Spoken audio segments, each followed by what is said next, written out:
Welcome to my series of essential yoga poses. Today we'll be exploring triangle pose. Triangle pose is a great pose. It teaches us about opposites, and opposites are so important in our life because for one side to be true, the other side has to be true.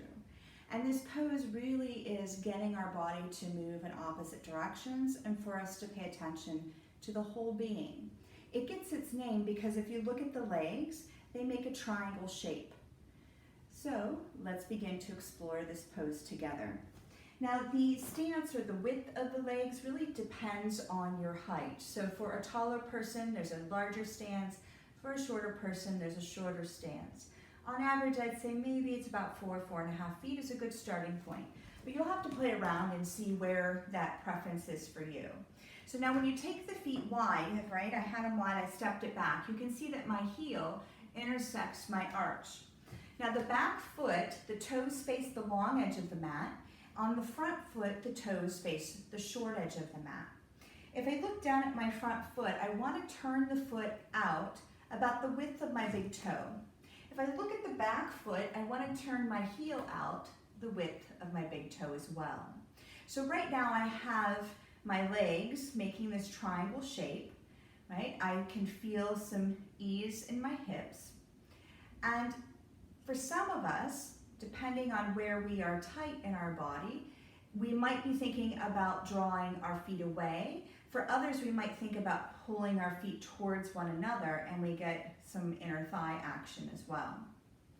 From here, it's not about going down to touch our shin or the floor or our block or a chair, depending on what our prop is. It's about creating length through our spine and also through our arms, that our arms are reaching in opposite directions.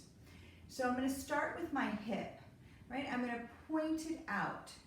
Sometimes I say this is the sassy hip, or if you're carrying a baby, right? Every person seems to kick a hip out.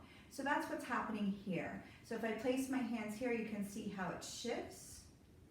So I let that shift happen, and I'm elongating, and I'm reaching, and I'm stretching, and I'm just going to keep stretching till I come to my end point.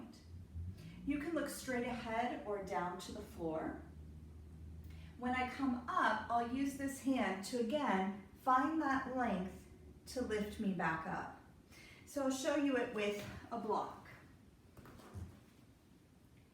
Okay. I can place the block either on the inside of the foot or the outside of the foot. And again, you can see which one works best for you. So I have my legs, I shift my hips, I'm reaching, I'm stretching, my hand comes down, my arms come up. Okay, and again, I could shift that to here if that works better for me. All right, another place to practice this, I'm going to turn around so you can see how I might use a wall. So again, I'm in that same stance. I turn the heel out, the big toe out. I let my hips shift. I'm going to find that length, and then I can place both of my hands on the wall.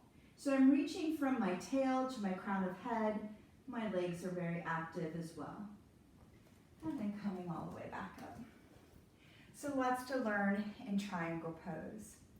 Thank you, my friends, for practicing with me. Have a great day.